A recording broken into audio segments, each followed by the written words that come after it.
The issue of chemicals in the environment is a story about science, politics, health, and humanity's relationship with the planet. My name is Chris Hughes, independent scientist and founder of Embark, and this is the Chemical Journeys podcast.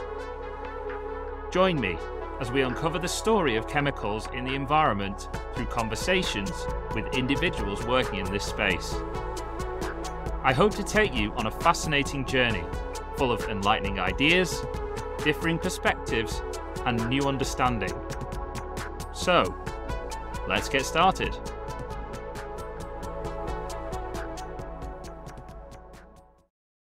Hello everyone, and welcome to the Chemical Journeys podcast. My name's Chris Hughes, and I'm here today with Clare Walker from Holiferm. Hi Clare.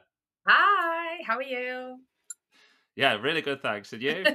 I'm good, thank you. Ready for Christmas? Yeah, we're in deepest December here, so yeah, we're looking for something to do with our time, which is why we're doing this. There's nothing else going on, is there? Exactly. Thanks very much for joining me today. You are the Head of Global Regulations and Product Safety at Holiferm, which is a very impressive title. And I thought we could just start by you explaining who are Holiferm and what does your role involve? Okay, cool. So yeah, Holiferm, we're a small company. We've originated from a startup, a spin out from University of Manchester. And we are currently making biosurfactants.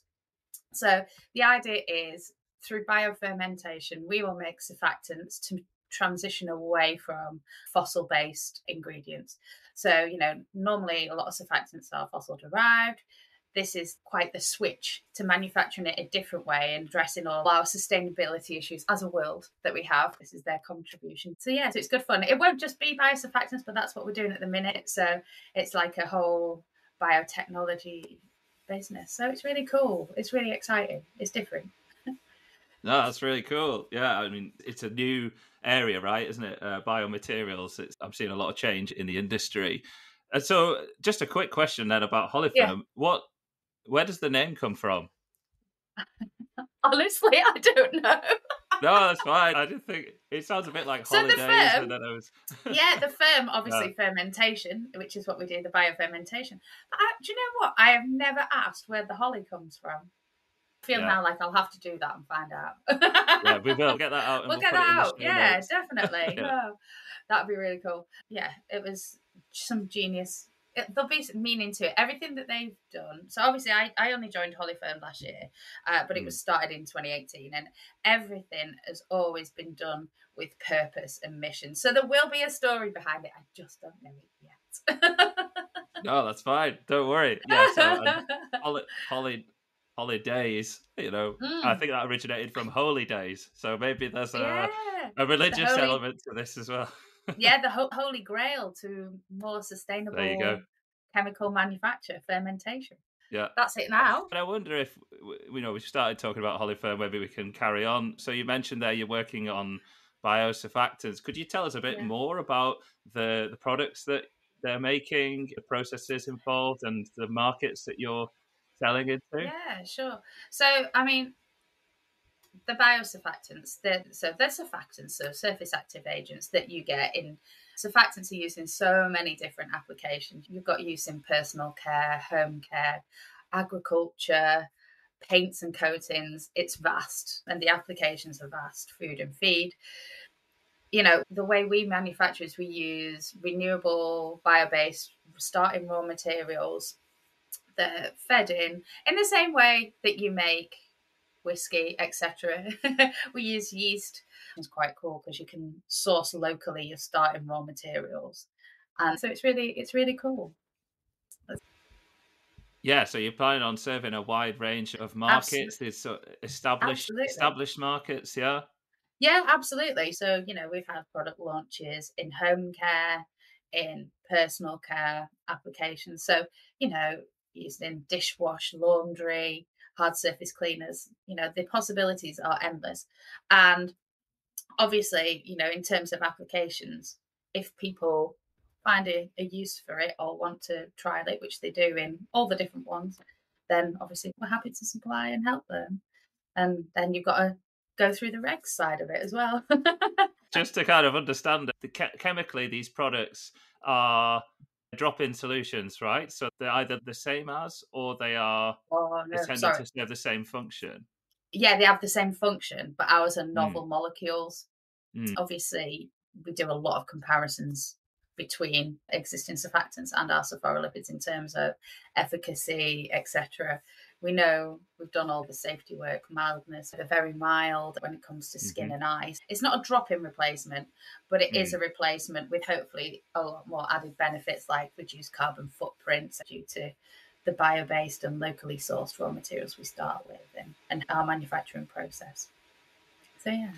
Yeah, that's really interesting. And as you say, the need to kind of calibrate the performance of the product based on the new solution, I imagine that's both a challenge and an opportunity to sort of develop products with different feels, different performance. Absolutely. And we've got a great customer technical services team, the CTS team, who come together, and that's what they do. You know, they test it against market leading competitors in terms of, well, does it perform the same? How do we formulate with it?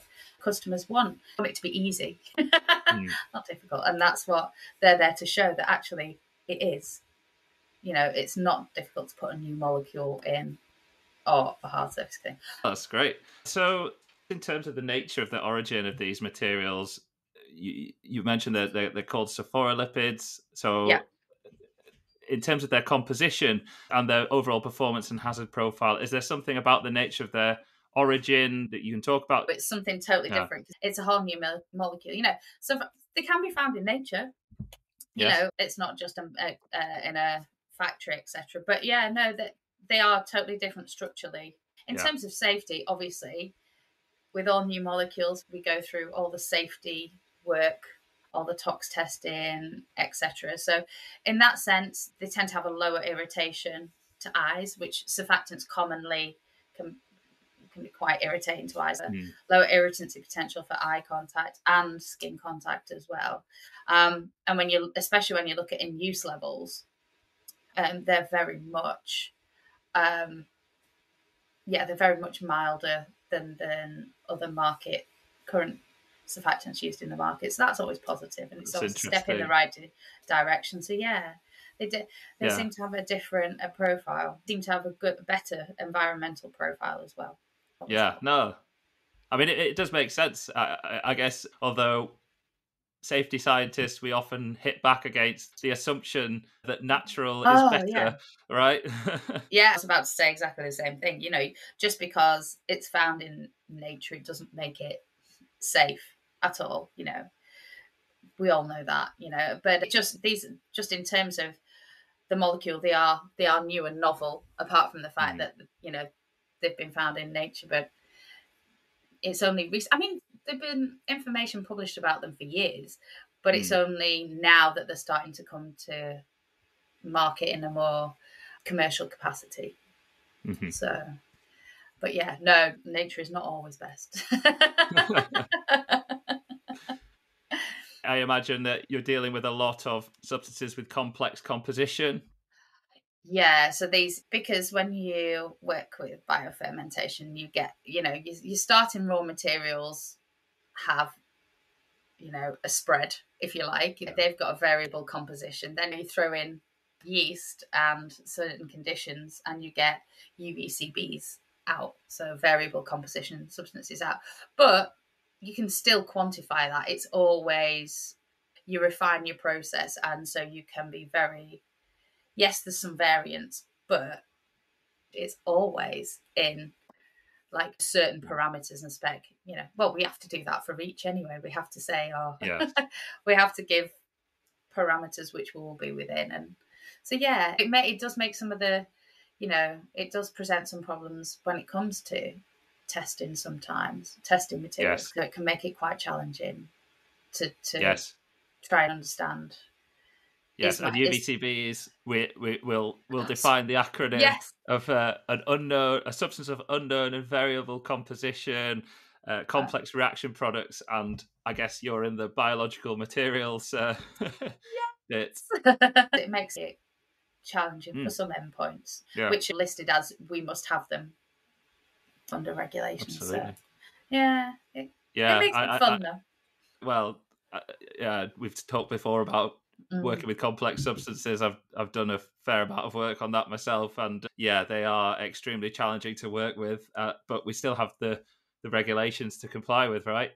Exactly, exactly. So it's about finding the right scientific solution, which you don't always have. And I think this is going to be one of the biggest challenges as we move away from traditional chemistries. As we start to see changes within the chemical sector, it's going to be interesting to see how this all evolves. Absolutely. Yeah. And we validate with like a small number of chemicals, but in relation to the number of chemicals that are out there, it's a small number. It's not going to be suitable for everything. No, exactly. Yeah. Great. So we dived into We did. Holiferm and its products, and we jumped away from you and your role. So Yeah. tell us a bit more about what you're doing at Holiferm.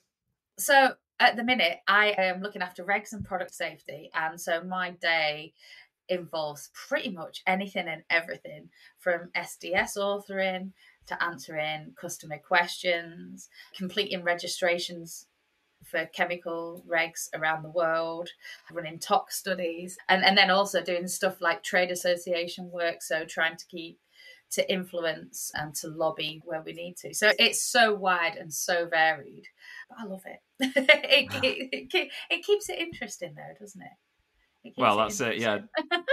definitely. So it does sound like a really broad remit, It and I'm is. really interested to know how you're dealing with that on a daily basis. Do you have a team? What kind of support do you have? Do you have So, systems? And then yeah. also personally, So, I mean, in terms of it, actually in regs and product safety, there is only me at the minute.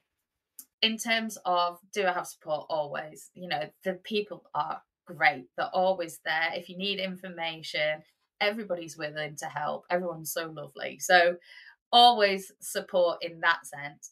In terms of how we overcome the fact that, we're a UK based company, and we need, for us to be able to sell to customers, we have to register our chemistries globally. You can't get away from that. So we work with consultants. We partner with other manufacturers, in consortia type, in the same way we do for Reach, but for other countries. In a smaller company, you don't have that, so it's very much then finding alternative ways to work together and to collaborate. Because as well, you know, we want to avoid animal testing. I know it's the big thing, but you want to avoid that. So it's so important to have consultants and work with consultants and collaborate wherever possible as an industry. So it's strange. It's different in that sense. You've got a different network of people supporting you rather as opposed to Holiferm. You've got internal and external. Whereas yeah, very no, much at a larger company, I think it's fair to say, if not most of it. I imagine that you have to use your ingenuity a lot of the time, and you have to call in favors now and again to get things done. Which, Oh, the way you're describing the collaboration between different companies and this exchange of knowledge, this is all kind of grown out of the implementation of Reach in Europe, hasn't it? With the formation of consortia, and people may not realize that in order to meet the requirements of some of these regulations, companies did have to get their experts together and share yeah, their data so that they could collectively meet requirements and, like you say, avoid the unnecessary use of animals in testing in order to meet these additional regulations.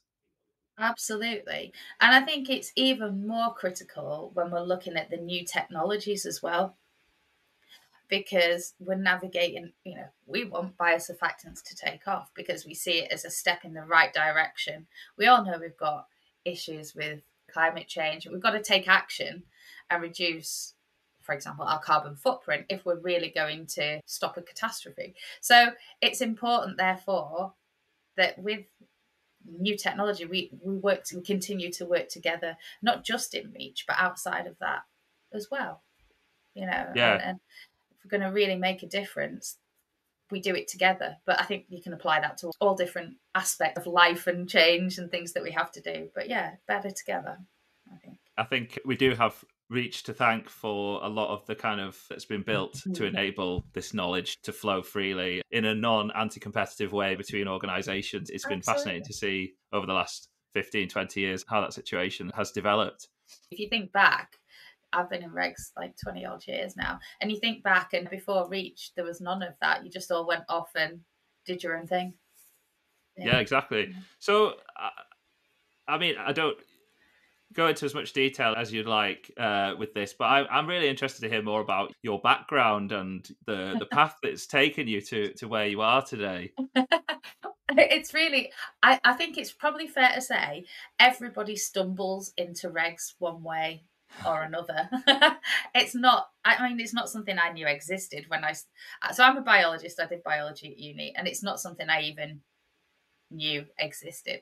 I fell into it because I started working with a company called McBride's. I applied for a scholarship when I went to uni, and so they gave me some work experience. I won it. I was dead lucky. I was really fortunate. And the toxicology, regulations, how it all worked. And I really enjoyed it. And I thought, I can get behind this because I'm not the kind of scientist who's good in a lab. I was never good in a lab, never, ever good. But I enjoy the business commercial kind of aspect as well. And this kind of seemed to marry the two really, really nicely. So that's how I ended up falling into regulatory, and the rest is history. But no, and yeah, I've been lucky. You know, I managed to do. I've like study for toxicology later on while I was working, so get involved in the regulatory toxicology side. So I've been really fortunate, and to be fair, I do really love it. I love the balance, and it's one department where I think you speak to everybody as well. Yeah. And you get to like an understanding of how a business works. It's like, oh, okay, all these pieces come together, and it's really cool. Yeah, no, that's really good when your interest gets piqued by a topic or you get into a topic that's really rich and interesting, then the rest of it just sort of looks after itself, right?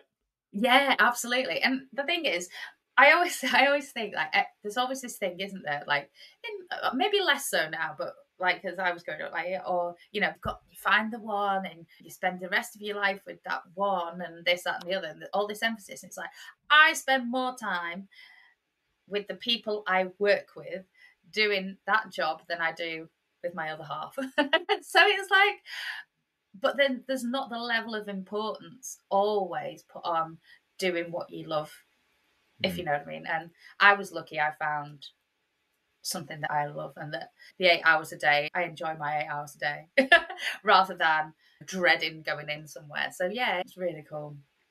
No, that's really good to hear, and you're definitely right about falling into things as well. I mean, I think it's the same story with me. I did a chemistry degree, and I was very lucky as well, like you, that my CV got picked up by a recruiter for an agency job at Shell just at the time when they were doing the implementation of the REACH regulation for the 2010 deadline. So I was sort of plunged into that ecotoxicology world with a chemistry degree, and I'm still amazed to this day that before I joined Shell I had never heard of the term log KOW, one of the most fundamental substance properties for environmental chemistry. I don't know what that says about the way we train chemists these days. Pete, you don't always understand that. Like, to get things to market, there's so many things you have to think about. Do you even waste your time with playing with a certain chemistry X if it doesn't tick all the boxes that your customer wants, or it gives you issues with purchasing starting raw materials? There's so much to think about now. Yeah, no, I think exactly. It's part of the design stage, isn't it?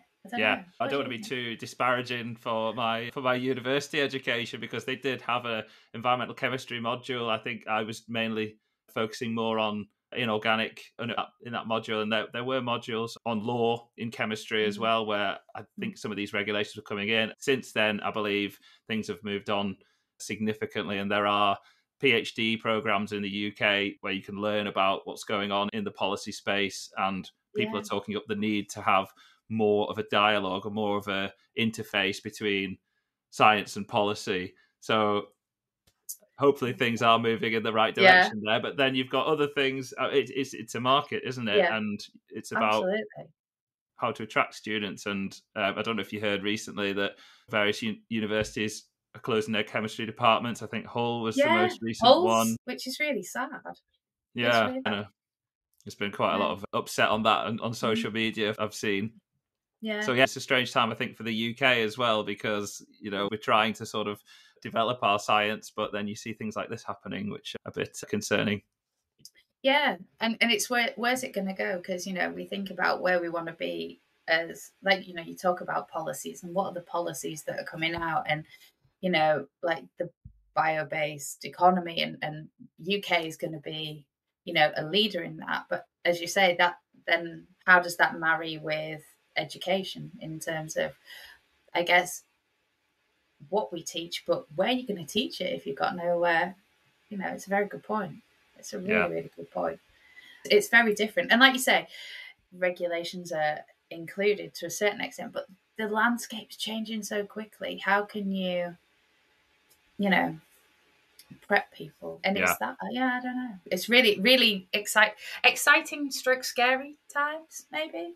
That's fair to say. Yeah, I think in many respects it is, right.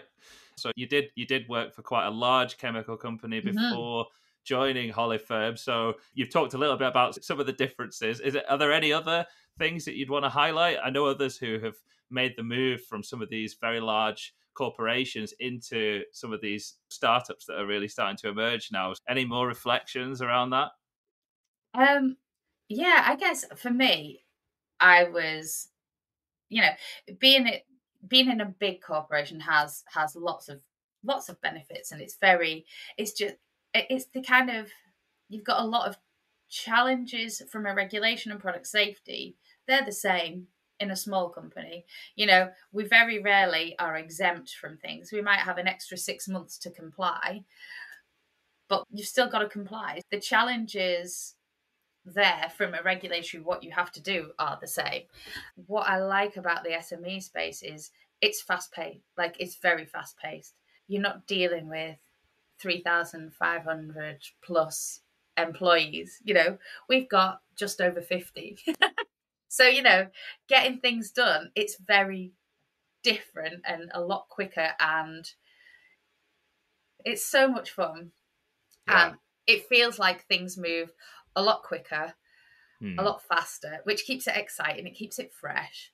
But hopefully one day Holiferm's going to grow to be this big company, and we're going to face exactly the same challenges that you do in a bigger company sometimes when it comes to communication and getting things done, because the sign off levels, there's so many more sign off levels when you're in a company Yes. of 3,500, whereas there's 50. It's like you just nip over to the MD and say, "Oh, please, we got this. Can you sign it off? Done. Off we go." So Yeah. it's a different environment in that sense, but we're very lucky. We've got a brilliant culture, and everyone believes in what they're doing in Holiferm. So it's kind of like a massive, everyone's like, "Right, come on, let's just get it done." Yeah. So yeah, That's really important, isn't it? absolutely. And it's very important in a small company where you're really trying to make your mark. It's important in any company, but I think the culture we have where it's very like supportive, and we're growing, and what I really like as well is that they recognize that the culture will change with us on the journey, because what the culture you have in a small group of like 10 is not the same as what it's going to be at 50. It's not the same as if we get to 100, 200. It's going to change, but I like the fact that that's acknowledged, and it's like, right, okay, we're going to be on a journey, and it's going to come, and Yeah. we'll we'll ride that wave. Like with any small company, it's an opportunity, isn't it, to build something new and build a culture. So it's actually Yeah, really nice to hear that that is something on the forefront of yeah, your mind, and seemingly at the yeah, forefront of others within Holiferm. And you can really yeah, be purpose driven in what you're absolutely, doing, which is going to yeah, energize everybody in the organization as well. And everybody's going to pull in the same yeah. direction. That mission is clear. That Mm, that mission is clear. It's on the website. It's for everyone to see. This is what we're doing, and everybody's bought into that. And so, like you say, we're all pulling in the same direction. But it's nice as well for me personally to, like, as a company formed in like 2018, I can build in regs from the bottom up when you have an opportunity to build it in. That doesn't come along very often. So that was kind of exciting as well. Having been in the big corporate way, you've got regulations and we're adapting and we're changing all the time to the new stuff. This is building it in from the ground up with processes. You mentioned systems earlier. Well, what system have we got? And that's here today. Where will it take us to? Short, medium, long term. And we'll always have to adapt and change, just like any other business. But yeah, it's fun. It's exciting. It's really exciting. Yeah, no, it does sound like really exciting and a really great opportunity as well. And I guess you're feeling with any startup, I imagine there's the time and the financial kind of targets are there to scale. Absolutely. And everybody wants to see the scaling happening as fast as possible. And I guess you're plugged into that. Absolutely. Yeah. Development's happening all the time. We're looking at scale up. They've been through several rounds of funding, all of it before I joined. But, there is that working towards, and that, it's like, what's next? This is next. We've got new products in development. Yes, we're manufacturing. So you've got different aspects, like any chemical company. You've got new product development going on. You've got scale up increasing. You've got refining your processes and stuff. So it's all really exciting stuff to be involved in. There's loads going on. Yeah, and I guess from a compliance point of view, things might hinge on what you're able to do. If you need to get a certain registration on time or a safety data sheet for a certain area, so I imagine you really feel that. Absolutely. That challenge. Do you know what? The safety data sheet, that's the nicest bit because that's in my control. With the registrations, there's only so much in your control.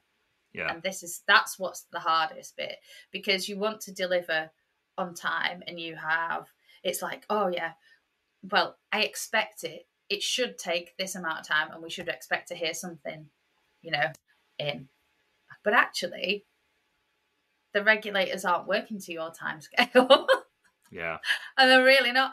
And not only that, when you're working with other companies, it's great, but everybody's got their own priorities and it's not always aligned. So much like, if there's a queue at a tox house, that's out of your control. Yeah, the test can start and end and you get a draft report in 16 weeks, but if you've got a 6-month lead time, what do you do?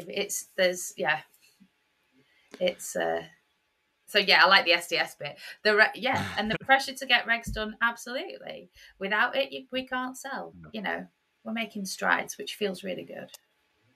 So do you have a good sense of the things that are in your control versus not in control? Are you practicing the kind of stoic attitude to kind of focus on the things that you can deal with and not get too worked up? Well, you've got to. That's what you've got to do. There's nothing I can do about a regulator, but I can make sure if they have a question, I answer back ASAP. And that's all I can do. But you've got to take into account things as well. There's like local holidays and things will shut down. So we talked about at the beginning, we've got Christmas coming up. Yeah. Let's face it, by the end of this week, realistically, you've got 3 weeks where there's no guarantee you'll get plus that you'll get nothing done, You've got Thanksgiving, Chinese New Year. Yeah. All these things that eat into you've got to factor into your... So there's so much to think about. And I guess you've got to communicate well with the others in your organisation as well, so that they understand these challenges. Of course they would love it. And the fact that there's that trust of, we know you're doing your best. Have you got any news? Any news? I'm like, you'll be the first to know. So I'm really lucky in that sense, because it can feel like all you're doing is giving people bad news sometimes. And that's when, like you say, it's really important to know what's in your control, but to have that supportive business environment around you, which I'm really lucky I do. but otherwise it can be quite like you're very negative. Somebody has a Yeah. great idea and you go, hang on a minute, have you thought about this?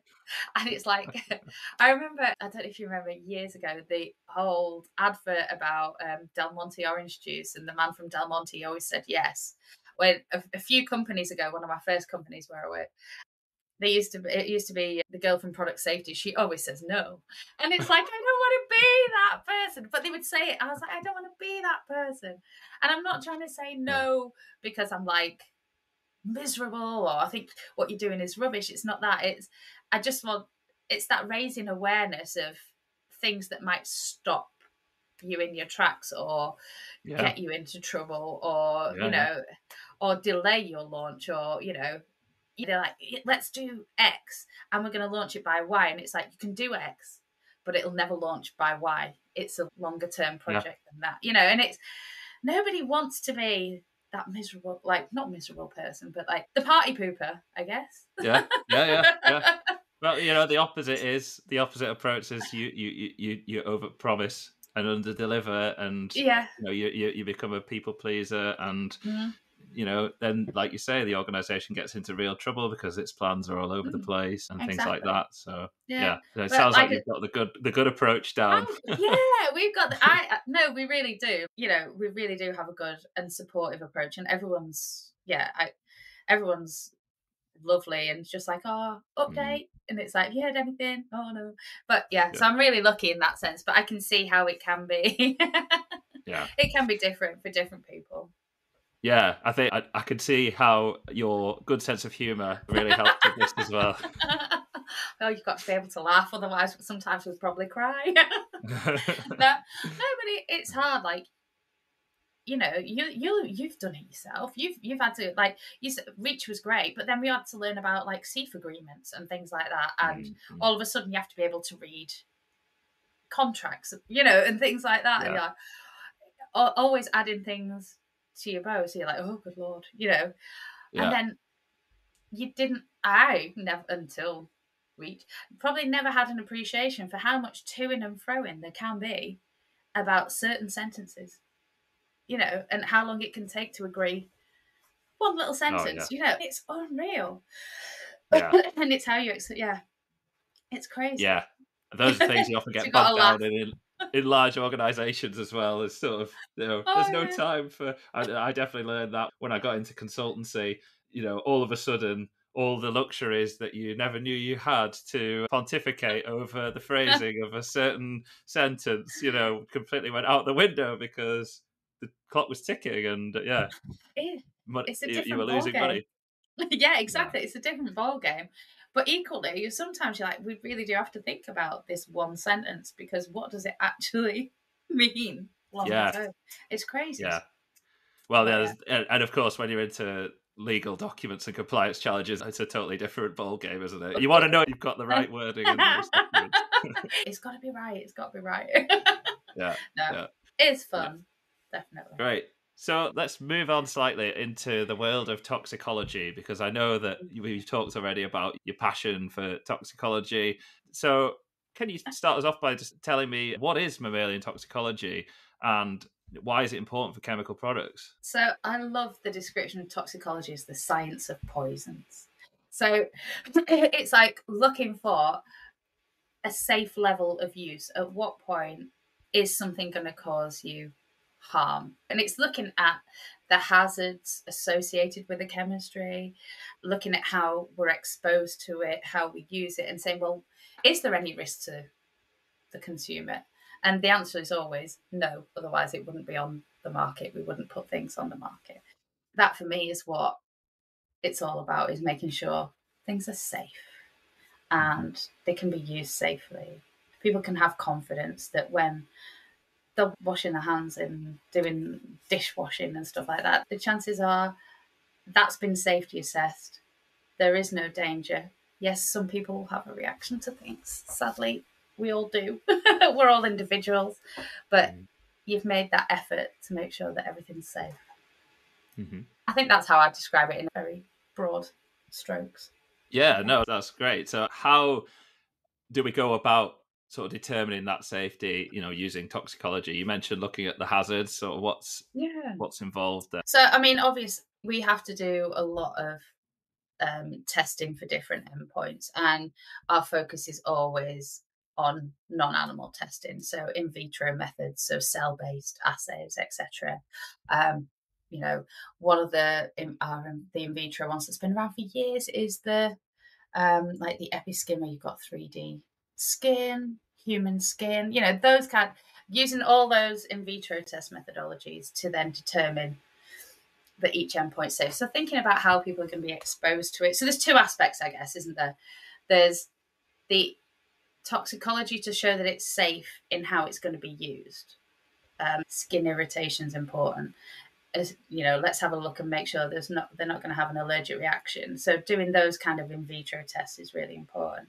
But then there's the tick list from the regulators in terms of, you're going to put X amount of tons on the market, therefore these are all the tests that you have to do. So yes, the two tend to marry up, let's be brutally honest. Like, what we would want for safety is generally in the chemical regulations at the low level. So that's always looked: skin irritation, eye irritation, mutagenicity, skin sensitization. Of course, the environment, because a lot of things, we talked about the applications surfactants can be used in. A lot of them go down the drain. So, we've got to think about environmental safety as well. Again, doing biodegradation tests. You mentioned log KOW, so calculating our log KOWs, your favourite. So yeah, there's a whole list of tests and things that we have to do. The list is long. It takes a lot of time to go through that list, as you well know. And it costs a lot of money, which is where you kind of got to then think about your regulatory strategy, what you need, where you're going to launch, what all the different requirements are, and are there any specifics? For example, in Korea, they don't like biodegradation data from China. So if you want to launch in both of those, you're going to have to do 2 biodegradation tests. Yeah. Because otherwise you can end up spending an absolute fortune. I think there was an article in the Financial Times with Holiferm last week, and regs was the 3rd highest cost in the business. Wow. Yeah, which is huge for an SME. Huge. Yeah, of course. And it just goes to show the investment. So that's why, we've got a lot of tests to do, but it's important to do them and have some form of strategy. It takes a long time. Depending on lead times, you can spend at least 12 months testing, getting all the test data you need to register something. So that's 12 months that you're not putting something on the market, you're not making money. In a small business that you're keeping afloat, it's hard. That's where you've got to secure investors, funding, etc., to the point where you're a bigger company and you can afford those lead times almost. Yeah, and you've got the business sort of ticking over, certain things being sold, so that you have some capital coming in that can be invested in new opportunities. I mean, I knew that these tests were expensive and challenging. I didn't realize it would be the 3rd highest cost. In a way, I'm not surprised, because these are really expensive tests. And going back to what you were saying about things not being in your control makes this really high stakes. It does. And, you can feel like, you were saying before, how do you cope? Because you can feel almost people don't put a pressure on you. You put the pressure on yourself, because like you said, what's at stake if you don't deliver. So there's an element of, oh my God, but it's all self-imposed. But that's why, it's important having those people. Yeah, because you care. Because, you believe in, like, I believe in the company, what we're doing. Then you've got the people who are ace. So you've got this whole responsibility. But because regs is like critical to sales, it's like, as well, it's one of those where you're like, you have to deliver. And when there are those aspects out of your control, like we said before, it's hard. It's hard. And try not to spend all the money on regs, but register in the places that you can build a business. Yes. Build a market. So you mentioned about in vitro assays and having human skin Mm. models. And, I'm sure for many people, this sounds almost like science fiction. But maybe tell us a bit more about these in vitro tests. What are they replacing? And how are we using them? And are there any challenges to using them for the purpose of product safety? Yeah. So in vitro tests basically are tests that where, so for example, we take the episkin, you've got they've reconstructed 3D human skin cells in a lab basically, and what this does is it avoids any animal testing. And let's face it, it's got to be, it's superior in the sense of, skin irritation testing years and years ago was performed on rabbits. you know Rabbit skin's different to human skin. We know that anatomically how we are built and how we react to things is very different. Humans are different to animals. Therefore, a negative test in an animal isn't necessarily be negative in a human, and vice versa. It's so in vitro tests are cool because we're moving away from animal testing towards more relevant tests that we can use. And I think they're great for product safety. I think some of the challenges we have with them is that maybe they over predict sometimes. So they're quite sensitive because they're cell-based assays. So, you know, you don't you're working with mechanisms where that wouldn't necessarily be exposed. So, like for example, it has to come through the skin first before it reaches this point. So, whilst we're just focusing on that point there, it might not come through the skin at all. So there's ways you could. So yes, you have to do that test, but you can prove safety. So you have to think about building tiers because you've got almost the different layers. Best way to describe it. You don't want to over predict. You don't want to predict, but equally, that's better than under predicting. Yes, of course. Yeah, Let's yeah. say that. You want to Better ensure to err safety. on the side of but equally, you want it to be representative. Otherwise, everything will fail. And when we've got this challenge to move to a new sustainable way of living, which includes chemicals and the chemicals that we use. We've got the Green Deal that's coming in Europe and talking about safe and sustainable by design. Therefore, if we are putting new chemicals on the market, we've got to know that those in vitro tests are going to give us. It's better to overpredict, but you don't want them to overpredict too much either. Yeah. It's got to be, you've got to have a sense of realism in there. I think I mentioned one of the challenges I see. We are the types of chemistry that the chemical industry is moving towards and making is different to those that were used to validate these tests. So then, we're always learning something. Even if we think about in vitro skin sensitization, that was what came, obviously they're in development for a long time, became commercially available about 2015. And, as you put more and more chemistries through, you see refinement of those guidelines and, it's not suitable for this type of chemistry because we're learning as we're going and we're trying, but then the challenge is, well, what is suitable for these chemistries, or how do we test these ingredients that are no longer suitable without then going to animals? And that's where the biggest, I think, conflict is, because the consumer market is driven away from animal testing. That's not what they want. It's not what anybody wants, but we want safe products. But then the regulators are like, well, yeah, no, you've got to do this. You've got to do this animal test because we want it. And I think that's a massive conflict. The push and pull. You almost feel, I think, as a chemical manufacturer, a bit like one of those dolls that the kids have where they've got those stretchy arms and people are pulling you in different directions and you're just in the middle. Yeah, that's particularly a challenge with cosmetics and the REACH regulation, isn't it? Because within cosmetics, you're not allowed to do these tests on animals for cosmetic products, but they're still being driven by REACH processes. Yeah. So, for cosmetic safety purposes, you cannot animal test an ingredient. However, for worker safety, which is what REACH covers, you have to, and that's what they say. Like, you have to do animal testing for worker safety. But then who's exposed to more, the worker or the consumer? I know it'll depend on the application, but like, say you're using a shower gel, you're exposed to X% of that chemical across your whole body once, twice a day, however many times you shower. But somebody in an environment in the factory is not exposed because it's either all in tanks or they've got head to foot PPE or, it's a whole different. Yes, the concentration might be greater, but actually they never touch it, unless they start. Yeah. So it's kind of an interesting push pull. Yeah.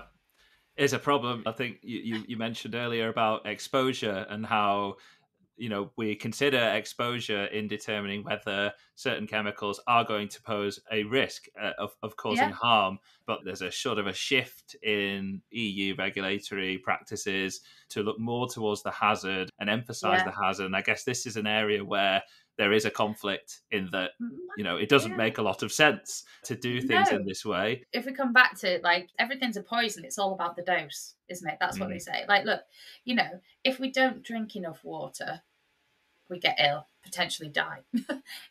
If you drink too much, it has the same effect. If you inhale water, you can drown. And, all those things, it's all about, we need enough to live, but not too much. And you only should take it orally. You shouldn't inhale it of water. But Yeah. just look at hazard. It's non-hazardous. Water's not hazardous. It's the hazard class is non-hazardous. But yet, too much, too little, or the wrong way can be fatal. Yeah. So if you banned things based on their hazard alone, or you let them go based on their hazard alone, it doesn't work. There's a nuance there, and I guess this is an example where it really becomes apparent if we're talking about whether or not a product can be placed on the market because it's being forced to do tests that would make it unable to be used in a certain application, even though it's a much better product from a performance or an environmental or a health point of view. That clearly suggests that there is a challenge with some of these regulatory practices. Well, yeah, because if we think about, look at CLP, endocrine disruptions in there now. Okay, so where are the in vitro alternatives up to for endocrine disruption? Where, we look at it and it's like, okay, well, there's an in vitro test that, first off, you have to look at every mode of action. So it's like, okay, is there one test that fits every mode of action? No. Or not in vitro anyway. There's some that tick a lot more boxes, but then you're back to your point, you're in the animal sphere then, which is then not acceptable with cosmetic regulations. So it becomes so difficult to navigate. It's like, so how do we overcome this? And this comes then back to us all being stronger and better together if we work together and say, right, okay, let's have a look at this. We all manufacture this chemistry because we're all together under reach. How are we going to tackle endocrine disruption? How are we going to look at this? Because the way it is at the minute, it's all like, well, we could all go off and do our own thing. Some of these tests are really new. Do we really know if they're going to work for everything? How are they validated? Back to all those questions. It's a minefield. I know. It does. It's a puzzle that I think lots of organizations are going to be grappling with now. Yeah, maybe we can just inform people who haven't heard. So we have in the EU the CLP regulation, which is classification and labeling regulation, essentially for the hazards of substances and mixtures. And what has been introduced recently as part of the EU Chemical Strategy for Sustainability are these new hazards that substances need to be evaluated for. And this scheme that we have had has been relatively unchanged for 15 years. And even before that, those hazards were the same long before the EU CLP regulation was introduced. But because of the advancements in science and new concerns that have arisen, we're now talking about endocrine disruption And we're also talking about the so-called PBTs and PMTs. Those are substances that are persistent, bioaccumulative, and toxic, and or persistent, mobile, and toxic. And PMT is a completely new concept again because it's intended to address chemicals that may persist in water and stay in water, such that they could potentially get into drinking water as the sort of primary concern. So that's a completely new concept that's been introduced, but we suddenly find ourselves having to evaluate substances according to these hazards, and the deadlines are not so far away, right? The first No. deadline for existing substances is November 2026, so Yeah, that which is will come nothing. around, right? Yeah, because if we think about, we touched on like lead times at test houses and stuff, like people have to set these, not everybody's maybe set up every test either. Are they commercially available? And then we're all say there's, I mean, I know there's more than this, but say there's only 10 test houses. You've got the entire European chemical industry going to 10 test houses for every single substance they make. When, what chance do you have of meeting deadline? Yeah. It's hard. It's so difficult. Yeah, It's so I crazy. mean, not to put you on the spot, but, how are you sort of approaching this? You mentioned the need for sort of dialogue with other organisations in a similar situation. Is there sort of, do you think people are going to move with that sort of collective approach? I'd like to think so. I mean, that's Mm, definitely the route we're going down. mm, Because it seems to make sense. You're not clogging up test houses, everybody going off and testing their own, but then you have to bring the data back together. you mhm. know, so it makes a lot of sense to work together. If we've all got the same chemistry, the same substance that we're putting on the market, then it makes sense that we do the work together. Mhm. Um, even if we decide to test every single company's chemistry, you just do it in one test and one report, and it makes it a lot easier. So yeah, Yeah. our approach is, or our approach, hopefully, it's all under negotiation, is we do it together. Yeah.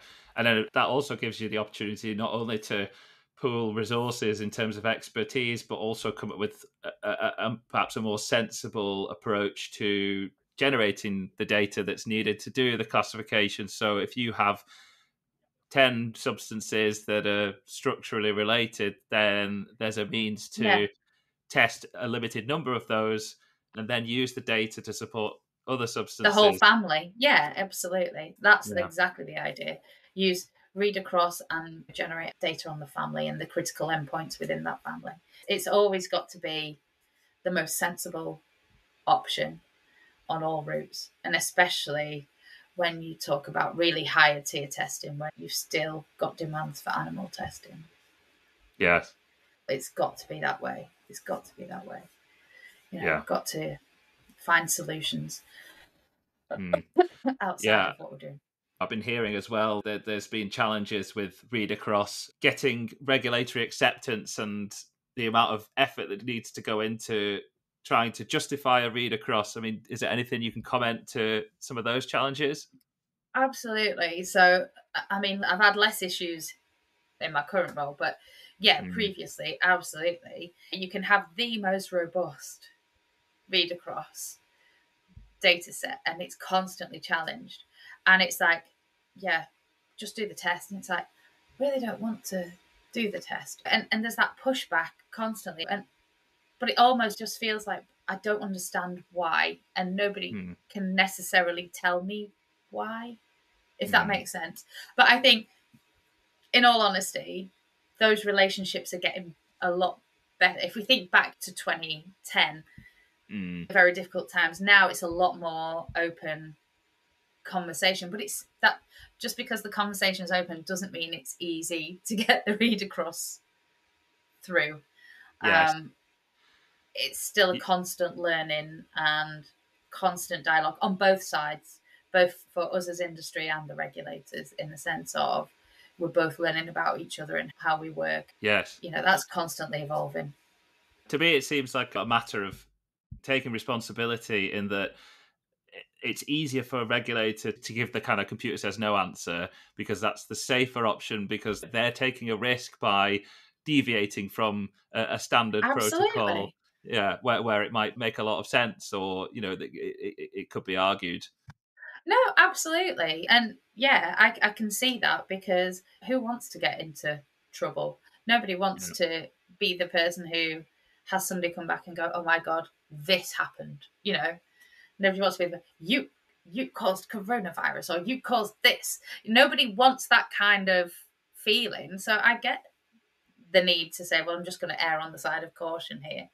And yeah, like, do when we talk about and we say, well, this is the same as this because of X, Y, and Z, if you've not been in or worked in industry, can you really have an appreciation for that? yeah, And not everybody has, which is why you probably get differences in, you often hear, well, it depends on who you get on the day.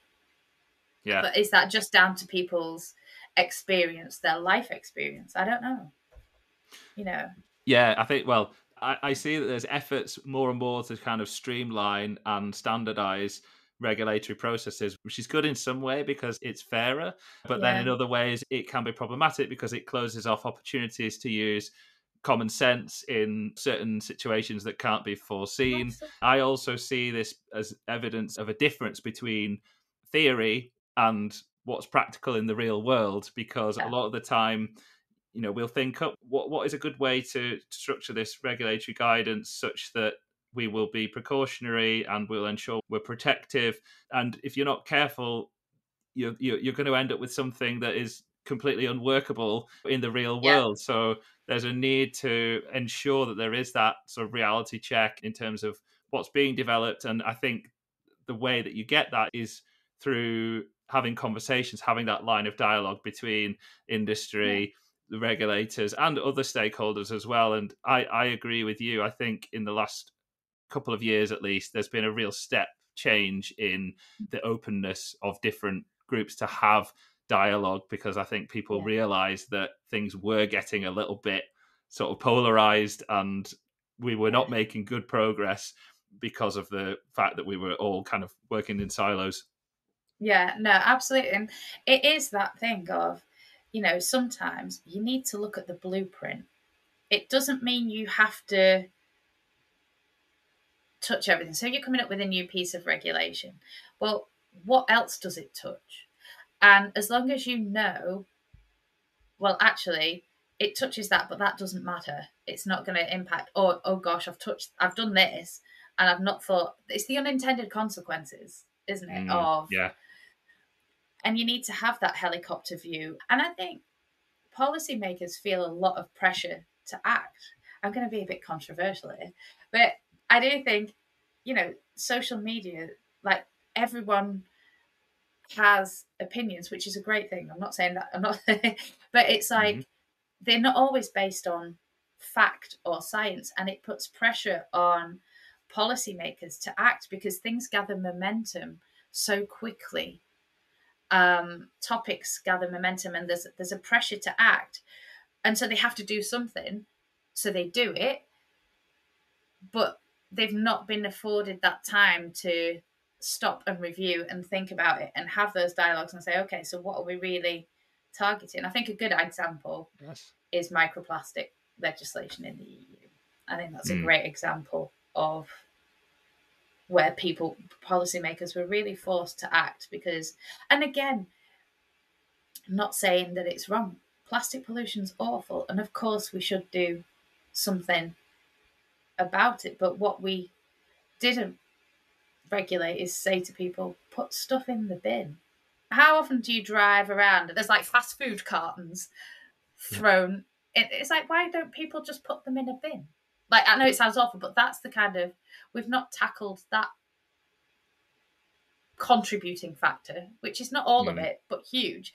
How we dispose of our waste, how we act as humans. We've banned, restricted certain types of chemistries, and Mm. the unintended consequences of that was things fell into scope that are critical, like Mm. polymers for cleaning water and So the unintended consequences of being forced to act quickly to meet demand. I don't know what you Yeah. think. No, I don't. No, I mean, I think, yeah, you are touching on a very nuanced and interesting sort of discussion because you always hear both sides of the discussion. People might say, "Oh, people just want to talk up the waste management side of things and criticize public behaviour because it gets them off the hook." There is this tension there, but I Yeah, totally see what you're saying as well, and I think it comes back to everybody needs to take the responsibility that's theirs to move us toward a better world with better regulation and a cleaner absolutely. environment. And I think it is. And I get, people, they would say, I understand why people say, but it's like, so who are the people who look at these things and say, okay, we will address that. We need to look at it and do it properly. But then I Mm, guess that just comes across as though you're doing nothing. So it's yeah. really hard. It's really difficult. It's a self perpetuating problem in a way. Oh, it is. It really is. And I know. you hit the nail on the head when you talked about the problems of misinformation and social media, because that is really just adding fuel to a horrendous dumpster fire already, in the way that falsehoods can be propagated way faster than any Than before. fact checking can be done. Yeah, And we've seen that in all the different walks of life. So why would we expect not to see it in this absolutely. area? It is a problem when Absolutely. you're dealing with important decisions that affect people's health and people's livelihoods.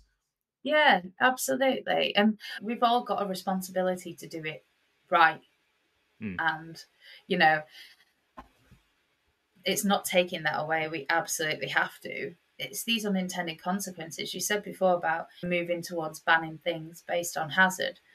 That worries me because we ran the risk of losing flocculants that clean our water, which is critical to our health, mm. under microplastic legislation. So how do we stop that happening if we're going to ban everything based on hazard? What are we going to have left, and what are going to be the unintended consequences arising from that in our lives, and the impact on human health and the environment? Yeah. We need dialogue, I think, and we need Yeah, we need good people in the right places who can help to make sure that we do move in the right direction. And I think more discussion is needed. So yeah, absolutely, I, absolutely. I think we're getting close to the end of our discussion. I mean, we I could talk are, to you we all day, are. I think, Claire, but I really appreciate your time. It's been It's a super pleasure. interesting. It's been fun. What I would like to just close with a couple of questions for you, really. Okay, So, go. first one being, what is a big goal that you're working to in the coming months? So I guess if we're talking professionally, I've got some key registrations that I want done. That is what's first and foremost, and some certifications that are really in my eye line. I think as well it would be a case of, ultimately professionally, I just want to be the best, as good as I can be, doing what I love, and maybe make a difference. When I retire, I can look back and say, I made a little bit of a difference or did something right. If you're talking personally, I would have said for 2025, I'm aiming to be in the swimming pool more because that's my happy place. But last night I went to Carol's at the local pub, and you won a prize for being the loudest team singing your part of the 12 Days of Christmas. And we didn't win. And I didn't realise that I was kind of competitive about some things that are really silly. So, goal for 2025 is 2025 Christmas carols. We will win the loudest team. Singing.